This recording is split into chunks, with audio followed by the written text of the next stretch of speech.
Hello, viewers. My name is Sulma Rahman, and I am a social media coordinator at Cyber Resources Network, as you know, CRN, a platform that is dedicated to bringing the gap between international students and employers while fostering growth in the cybersecurity industry.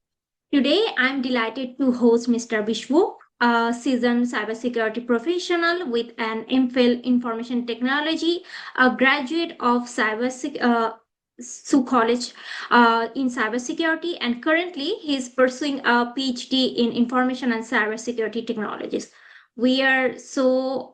Especially, I'm so excited and honored that I get the chance to interview him today. And this is the fifth episode in our special podcast series where we dive into the challenges and opportunities faced by international students in Canada. In today's episode, we will focus on immigration issues for students, a critical topic that impacts many international students navigating their academic and career paths in Canada. So, hi Vishnu, how are you?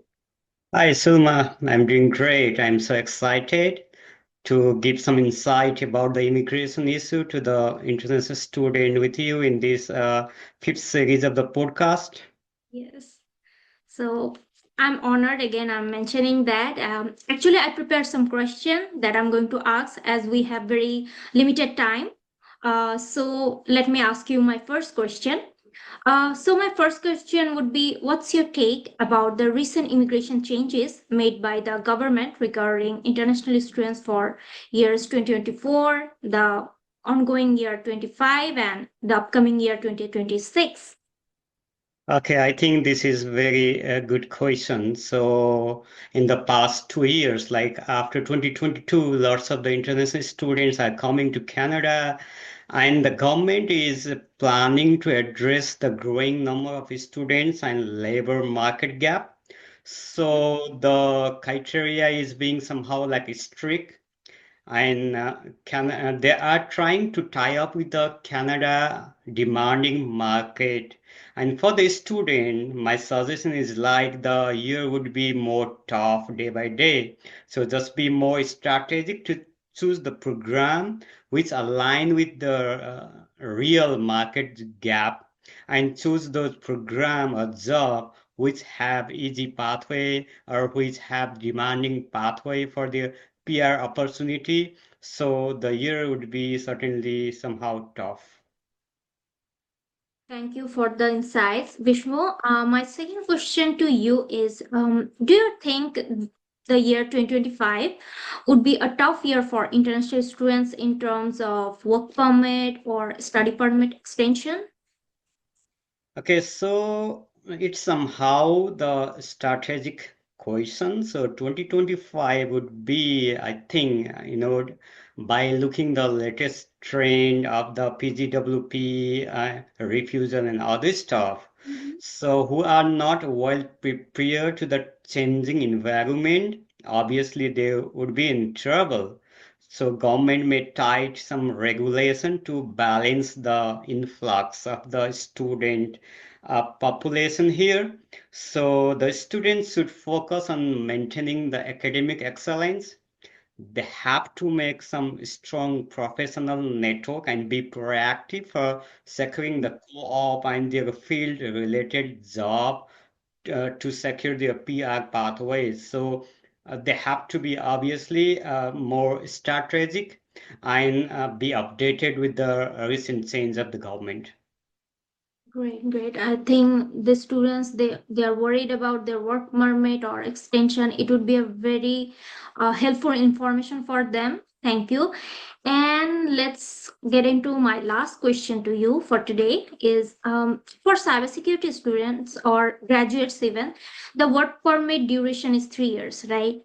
So, do you feel that a graduate could get into the job dome in this market, the job domain easily, or after graduation, he or she has to improve further skills? Like, is it a beginner thing, a person who has no experience, or the person has to have a lot of struggle to get into this job market right now?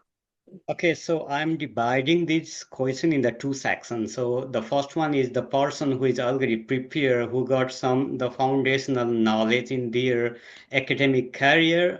It would be very enough time for their to for them to land in a job. So the cybersecurity is so highly competitive and rapidly growing field in the Canadian market. So graduates may face challenges if they don't update their skills. So the one who are already having a hands-on experience, that would be so easy for them to land a job. But the people who don't have enough experience, they have to be focused on getting some foundational knowledge. They have to be do some certification. That's what the employer are looking for it. And obviously the soft skill is the most important thing here in the Canada and US market. So they should have very strong communication skill.